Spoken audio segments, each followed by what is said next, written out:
Hi all, അസ്സലാമു അലൈക്കും. Welcome back to Silna's kitchen. ഇന്നത്തെ റെസിപ്പി നല്ലൊരു വെറൈറ്റി ടേസ്റ്റി ആയിട്ടുള്ള അടിപൊളി ഈവനിങ് സ്നാക്സിന്റെ റെസിപ്പിയാണ്.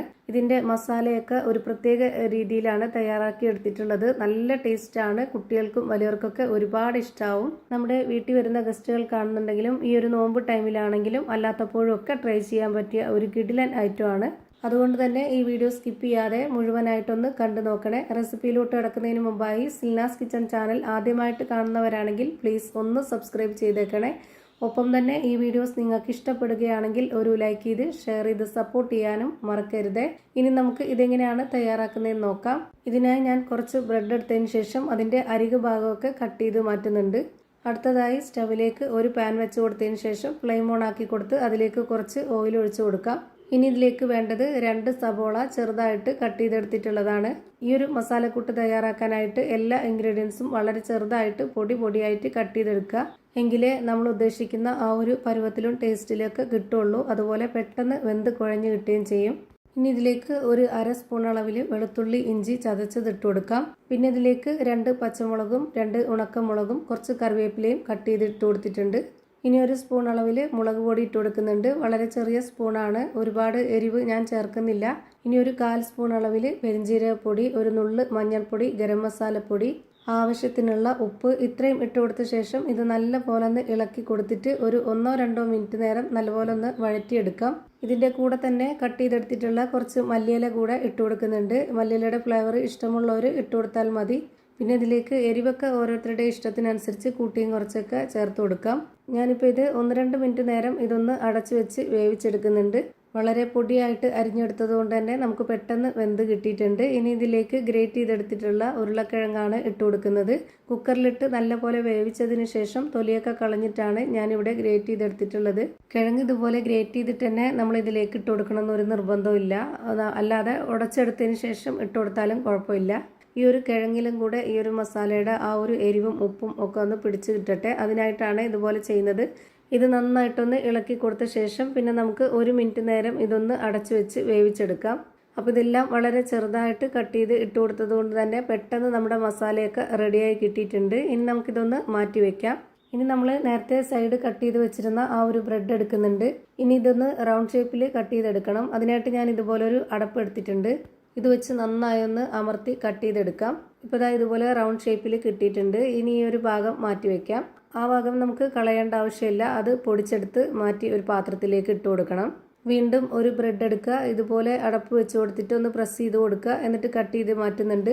നമുക്ക് എത്ര പലഹാരമാണോ വേണ്ടത് അതിനനുസരിച്ചുള്ള ബ്രെഡ് കട്ട് ചെയ്ത് മാറ്റാം. ഞാനിപ്പോൾ ഇവിടെ എല്ലാം കട്ട് ചെയ്തെടുത്തിട്ടുണ്ട്. അടുത്തതായി ഒരു ബൗളിലേക്ക് 250 ml കപ്പിൻ്റെ അളവിൽ 1/2 കപ്പ് അളവിൽ മൈദ ഇട്ട് കൊടുക്കുന്നുണ്ട്. ഗോതമ്പ് പൊടി ആയിരുന്നാലും കുഴപ്പമൊന്നുമില്ല. ഇനി മൈദ എടുത്ത അതേ കപ്പ് അളവിൽ തന്നെ ഒരു 1/2 കപ്പ് വെള്ളവും കൂടെ ഒഴിച്ചു കൊടുക്കാം. എന്നിട്ട് ഇതുപോലെ ഒരു വിസ്ക് വെച്ചിട്ട് കട്ടയൊന്നും ഇല്ലാത്ത രീതിയിൽ നന്നായിട്ട് ഇളക്കി കൊടുക്കാം. ഇപ്പോൾ ഇതിൻ്റെ പരുവം കുറച്ച് കട്ടിയാണ്, കുറച്ചുകൂടെ ഒന്ന് ലൂസാക്കണം. അതിനായിട്ട് ഒരു കുറച്ച് വെള്ളം കൂടെ ഒഴിച്ചു കൊടുക്കുന്നുണ്ട്. ഏകദേശം ഒരു 2 ടേബിൾ സ്പൂൺ അളവിലുള്ള വെള്ളവും കൂടെ ഒഴിച്ചു കൊടുത്തിട്ടുണ്ട്. എന്നിട്ട് ഇത് നന്നായിട്ടൊന്ന് വീണ്ടും ഇളക്കി യോജിപ്പിച്ച് കൊടുക്കുന്നുണ്ട്. ഇതാണ് ഇപ്പോൾ ഇതിൻ്റെ കറക്റ്റ് പരുവം. ഇനി നേരത്തെ കട്ട് ചെയ്ത് വെച്ചിരുന്നതിൽ നിന്നും ഒരു ബ്രെഡ് എടുത്തിട്ട് അതിലേക്ക് 1 സ്പൂൺ അളവിൽ ഇതുപോലെ ആ ഒരു കൂട്ട് വെച്ച് കൊടുക്കുക. എന്നിട്ട് വീണ്ടും അതിന് മുകളിലേക്ക് കട്ട് ചെയ്ത് വെച്ച ഒരു ബ്രെഡ് കൂടി വെച്ച് കൊടുത്തിട്ട് ഒന്ന് പ്രസ് ചെയ്തതിന് ശേഷം ഇതുപോലെ മൈദയിലൊന്ന് മുക്കിയെടുക്കണം. ഇതിൻ്റെ അരികു ഭാഗവും അതുപോലെ നടുഭാഗവും ഒക്കെ മുങ്ങി വരുന്ന രീതിയിൽ ചെയ്തെടുക്കണം. എന്നിട്ട് നമ്മളിത് ബ്രെഡ് പൊടിയിലൊന്ന് കോട്ട് ചെയ്തിട്ടെടുക്കണം. ഇങ്ങനെ നമുക്ക് ഈ ഒരു പലഹാരം കാണുമ്പോൾ തന്നെ നല്ല ഭംഗിയാണ്. അതുപോലെ തന്നെയാണ് കഴിക്കാനും നല്ലൊരു പ്രത്യേക വെറൈറ്റി ടേസ്റ്റാണ്. ഇപ്പോൾ ഒരു കട്ട് ചെയ്ത ബ്രെഡും കൂടെ എടുത്ത് അതിലേക്ക് ഈ ഒരു ഫില്ലിങ്സ് മസാല വെച്ച് കൊടുത്തു. എന്നിട്ട് നമ്മൾ അതിൻ്റെ പുറത്ത് ഒരു ബ്രെഡും കൂടെ വെച്ച് കൊടുത്തിട്ട് ഒന്ന് പ്രസ് ചെയ്തതിന് ശേഷം ഇത് മൈദമാവിലൊന്ന് മുക്കിയെടുക്കുക. എന്നിട്ട് ആ ഒരു ബ്രെഡ് പൊടിയിലേക്കും കൂടെ ഇട്ടിട്ടൊന്ന് കോട്ട് ചെയ്തിട്ടെടുക്കാം. ഇതുപോലെ എല്ലാം ചെയ്ത് ഒരു പാത്രത്തിലേക്ക് മാറ്റിയിട്ടുണ്ട്. ഇനി അടുത്തതായിട്ട് സ്റ്റവിലേക്ക് ഒരു പാൻ വെച്ച് കൊടുത്ത് ഫ്ലെയിം ഓൺ ആക്കി കൊടുത്തിട്ടുണ്ട്. അതിലേക്ക് കുറച്ച് ഓയിൽ ഒഴിച്ചു കൊടുക്കണം. ഒരുപാട് ഒഴിച്ചു കൊടുക്കരുത്. വളരെ കുറച്ച് ഒഴിച്ചു കൊടുത്തതിന് ശേഷം ഇതേപോലെ ഓരോന്നോരോന്നായിട്ട് ഇട്ട് കൊടുക്കാം. ഇത് എത്ര സമയമാണോ വേവാനായിട്ട് എടുക്കുന്നത് അത്രയും സമയം വരെ ലോ ടു മീഡിയം ഫ്ലെയിമിൻ്റെ ഇടയ്ക്കുള്ള ഫ്ലെയിമിൽ മാത്രമേ ഇട്ട് കൊടുക്കാവുള്ളൂ. ഇതിൻ്റെ മുകൾ ഭാഗത്ത് കുറച്ച് കറിവേപ്പില കട്ട് ചെയ്തത് ഇട്ട് കൊടുക്കുന്നുണ്ട്. കാണാനൊരു ഭംഗിക്ക് വേണ്ടി മാത്രം ഇട്ട് കൊടുത്തതാണ്. ഇനി ഇതുപോലെ ചെറുതായിട്ടൊന്ന് പ്രസ് ചെയ്ത് കൊടുക്കുന്നുണ്ട്. എന്നിട്ട് ഒരു ഭാഗം വെന്തതിന് ശേഷം ഇതൊന്ന് തിരിച്ചിട്ട് കൊടുക്കാം.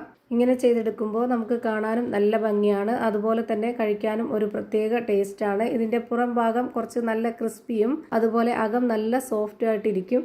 ഇപ്പോൾ ഇതാ തിരിച്ച് മറിച്ചൊക്കെ ഞാൻ ഇട്ട് കൊടുത്ത് നല്ലപോലെ ഫ്രൈ ചെയ്തെടുത്തിട്ടുണ്ട്. ഇനി നമുക്ക് ഇത് എടുത്ത് മാറ്റാം. ഒട്ടും തന്നെ എണ്ണ കുടിക്കാത്ത നല്ല ടേസ്റ്റി ആയിട്ടുള്ള ഒരു അടിപൊളി പലഹാരമാണ് ഇത്. ഇത്രയും ഫ്രൈ ചെയ്തിട്ടും നമ്മൾ ഒഴിച്ചു കൊടുത്തിട്ടുള്ള അത്രയും എണ്ണ തന്നെ വീണ്ടും ഇതിലുണ്ട്. നിങ്ങൾക്കിത് കാണുമ്പോൾ തന്നെ മനസ്സിലായിട്ടുണ്ടാവും. ഇപ്പം ഞാനിതുപോലെ എല്ലാം ഫ്രൈ ചെയ്ത് ഒരു പാത്രത്തിലേക്ക് മാറ്റുന്നുണ്ട്.